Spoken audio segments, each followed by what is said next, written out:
paz do Senhor, irmãos. E nesse estudo vamos falar um pouco sobre o inferno, o Sheol. Infelizmente, na religião, na tradição que a gente vive, muito tem se falado do inferno como algo que é um fogo eterno que vai consumir aqueles que forem infiéis. E o que a Bíblia realmente fala disso? O que isso tem de verdade? A gente vai fazer um estudo do Novo Testamento e também voltando ao Antigo Testamento para entender que fogo é esse. O Sheol, como a gente vê no Antigo Testamento. E no Novo Testamento, em grego, a gente vê algumas palavras que estão relacionadas a isso, o Gehenna. E a gente vai estudar mais profundamente cada uma dessas palavras e as ocorrências bíblicas no Novo e Antigo Testamento. Eu inicio aqui em 1 Coríntios, no capítulo 13, no verso 12. Porque agora vemos por espelho em enigma, mas então veremos face a face. Agora conheço em parte, mas então conhecerei como também sou conhecido. Aqui só um versículo para mostrar que coisas futuras a gente vê como um espelho. Então a gente não tem a visão completa de fatos sobre a vinda de Cristo, sobre julgamento, esse tipo de coisa. A gente vê através do quê? O espelho da gente é a palavra de Deus voltando ao Antigo Testamento, cruzando com o Novo Testamento. É assim o Evangelho do apóstolo Paulo, o Evangelho de Jesus, o Evangelho dos apóstolos. É assim que eles viam, né? E é assim que a gente tem estudado e aprendido. É interessante o contexto bíblico, né? Aqui eu tenho uma carta fictícia só para a gente introduzir. Uma carta supostamente alguém escreveu ou alguém estava falando para outra pessoa a seguinte coisa: na faculdade chamei a fulana de burra na frente de todos, fui embora. Bati o carro no cruzamento principal, o fogo tomou conta de mim. Entrei em desespero, sabia que estava sendo corrigido por Deus. A gente lê um texto desse, o que a gente pensa? O fogo tomou conta de mim, literal ou não literal? Para entender perfeitamente uma carta ou um contexto desse, uma pessoa falando algo desse tipo, a gente precisa ter o contexto da história toda, não é verdade? Então, vou clicar aqui. Qual o contexto aqui, por exemplo, dessa história que estava encoberta, não estava visível? O pai falou ao filho, dias antes: seja fiel a Deus. Ele é um fogo consumidor, a chama eterna que, como um pai, nos corrige e quer sempre nos levar mais perto dele. Então faz uma diferença completa, né? Uma diferença imensa. E isso é basicamente o Antigo Testamento e o Novo Testamento. Só em resumo, né? Que Deus realmente é esse fogo consumidor, como a gente vai ver, a chama eterna, né? Desde o Antigo Testamento, do livro de Êxodo, até o final do Antigo Testamento, no Novo Testamento também, a gente vê essa sequência, né? A Bíblia é um livro completamente interligado.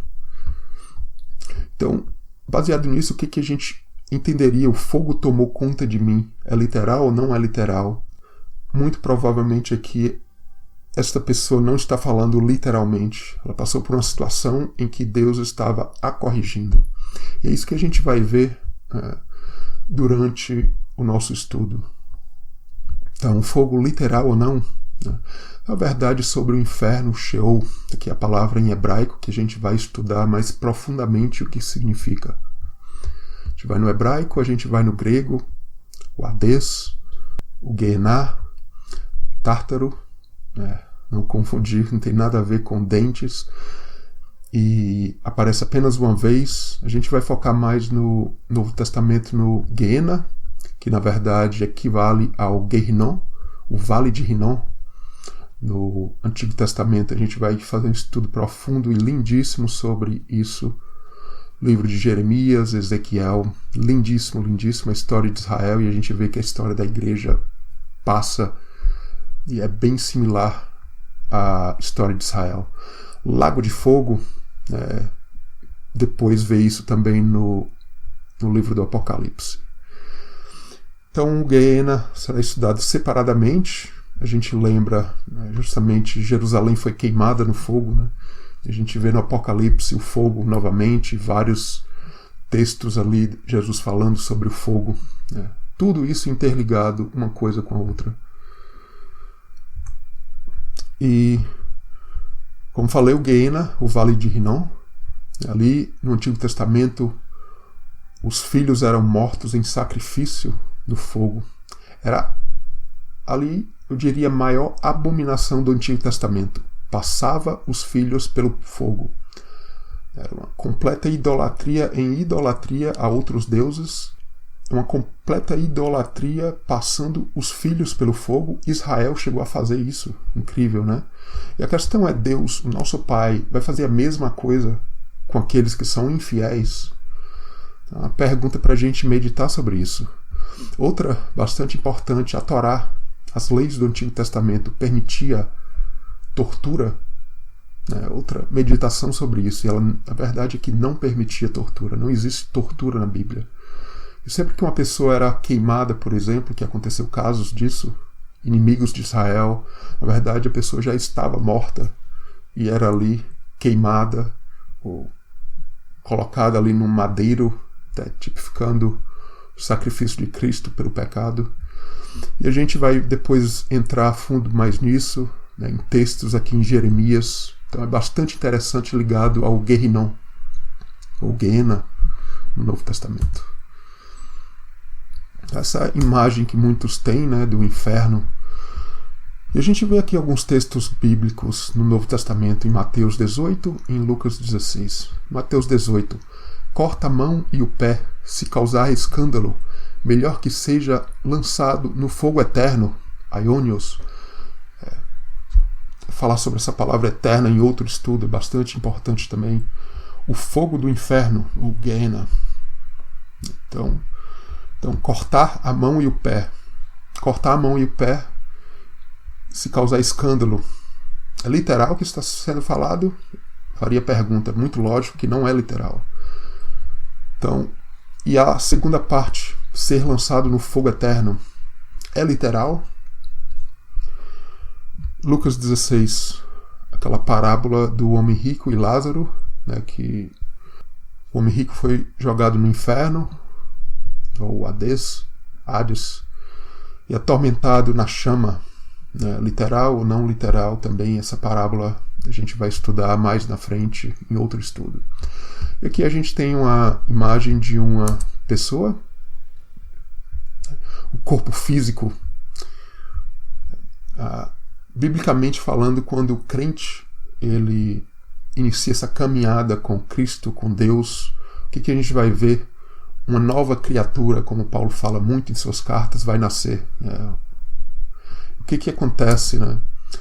Essa criatura nova, ela passa a ter o quê? Ela vai sendo formada, né? Como Paulo mesmo fala, até que Cristo seja formado em vós, né? Com dores de parto, até que Cristo seja formado em vós.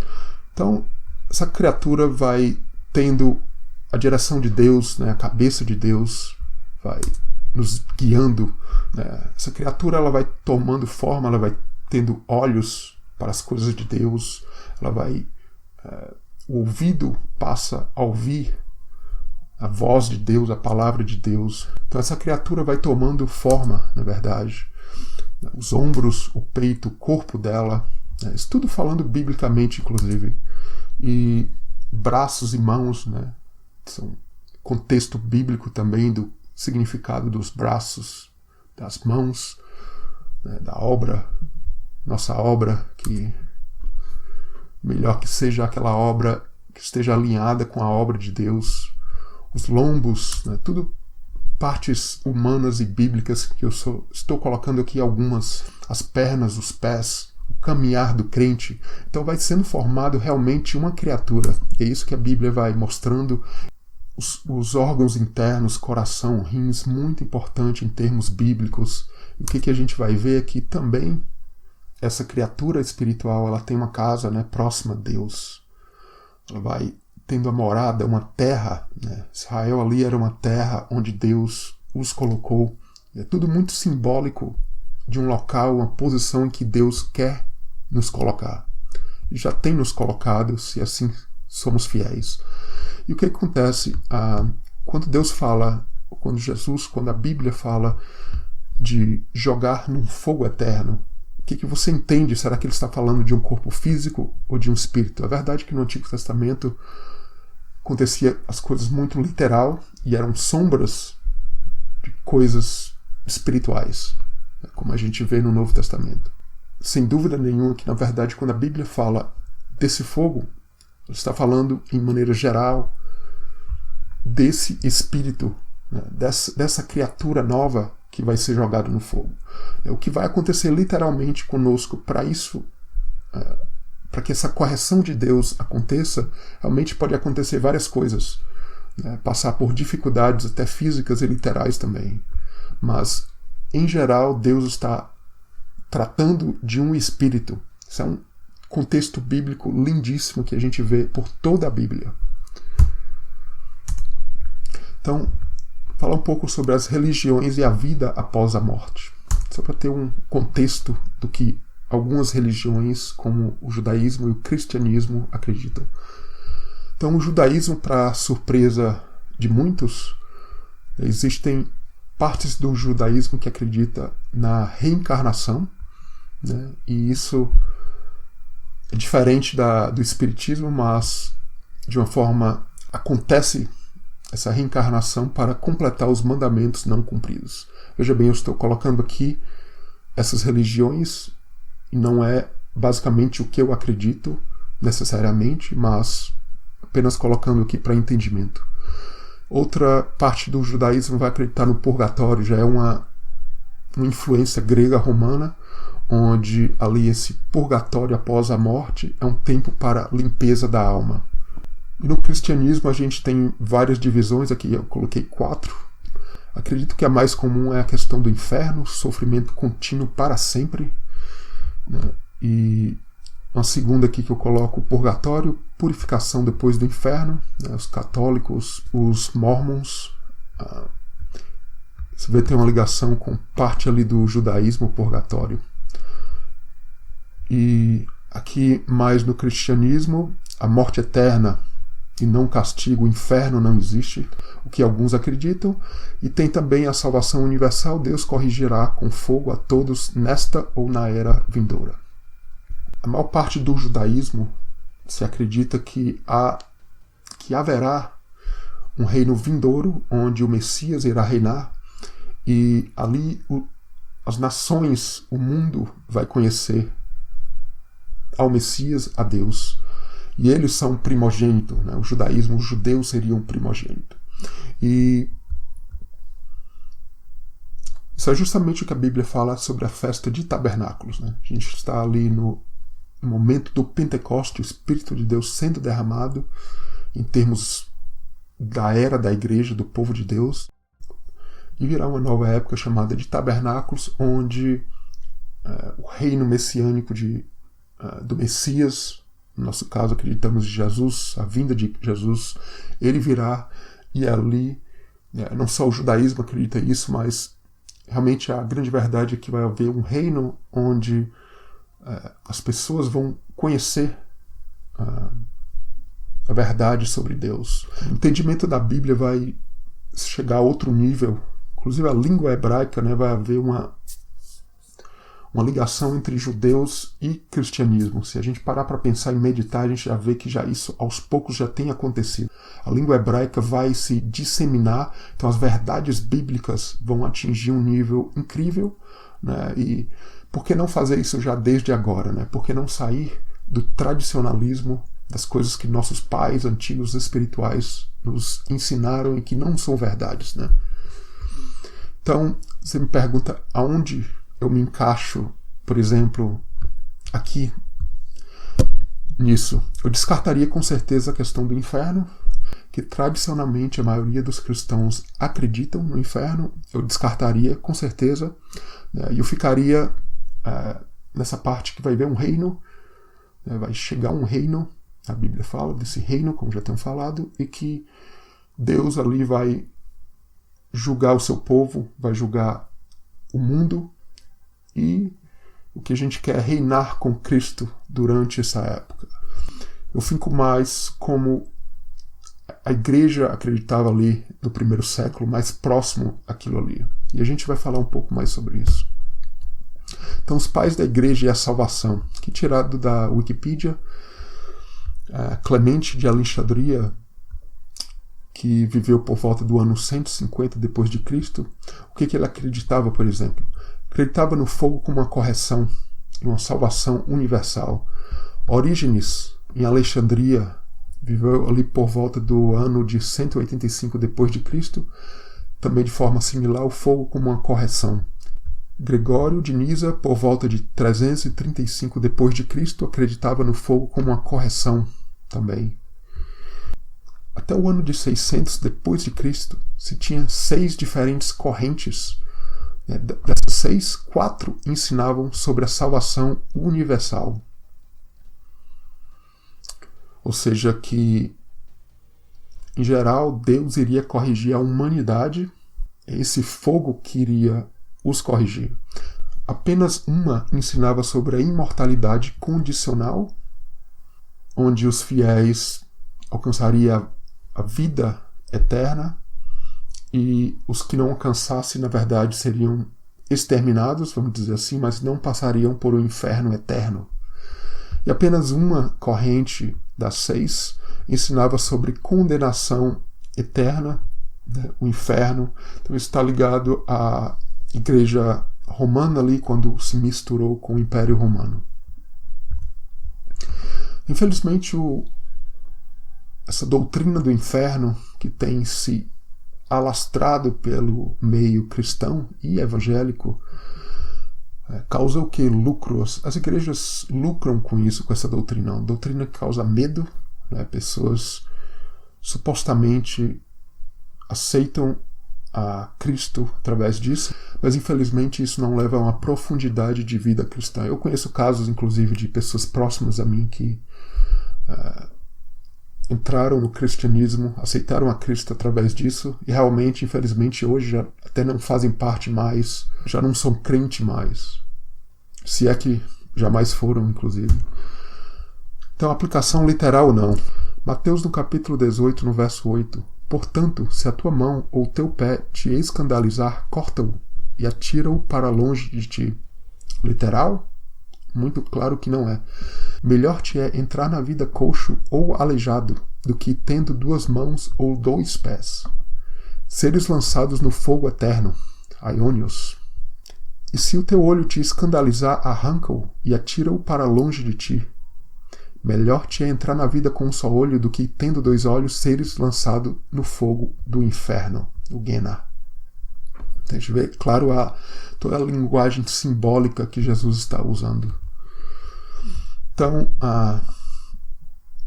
essa poesia aqui em Mateus, no capítulo 11, sobre cidades, verso 22. Por isso eu vos digo que haverá menos rigor para Tiro e Sidom no dia do juízo do que para vós.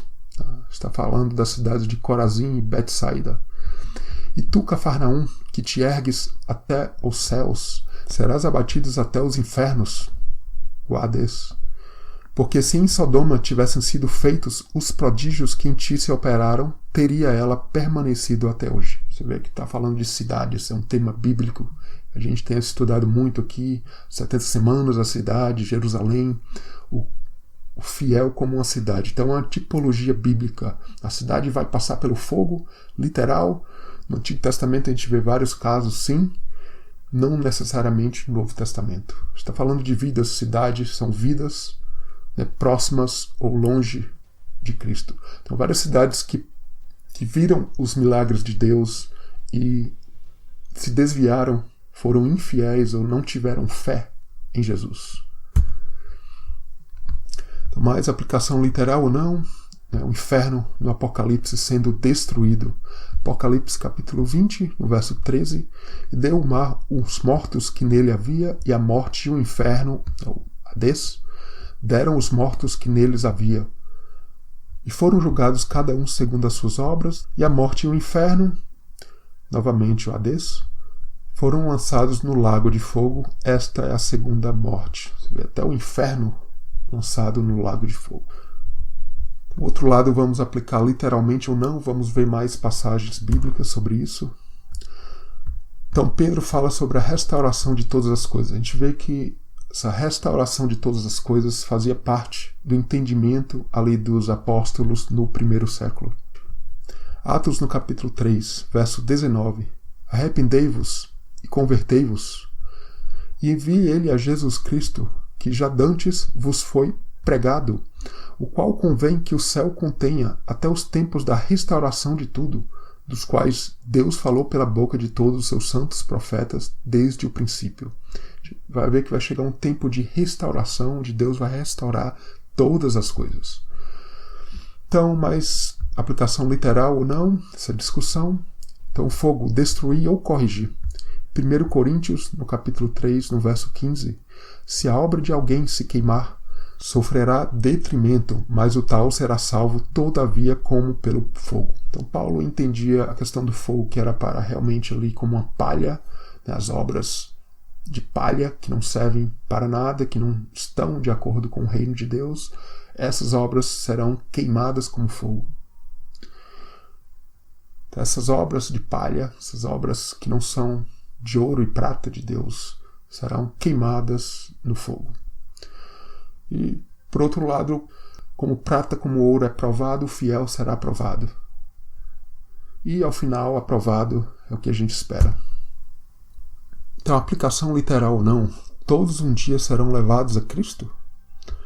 João no capítulo 12, 32, e eu, quando for levantado da terra, todos atrairei a mim.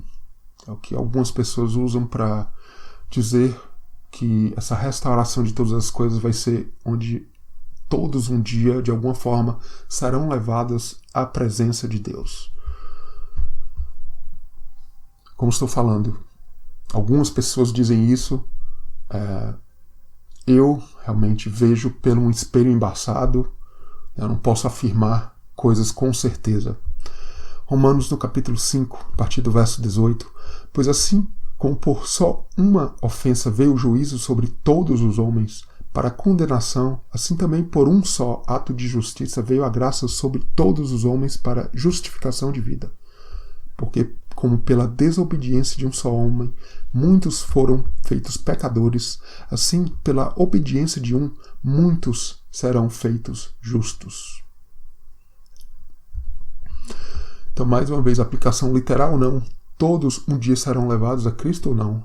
1 Coríntios capítulo 15, no verso 22, porque assim como todos morrem em Adão, assim também todos serão vivificados em Cristo. Os todos que morrem em Adão são os mesmos todos que serão vivificados em Cristo? A palavra aqui é a mesma, né? Todos. Então todos, na verdade, que morreram em Adão são, na verdade, toda a humanidade. E será toda essa humanidade que será vivificada em Cristo? Fica a pergunta. Mas cada um por sua ordem, Cristo as primícias, depois os que são de Cristo na sua vinda.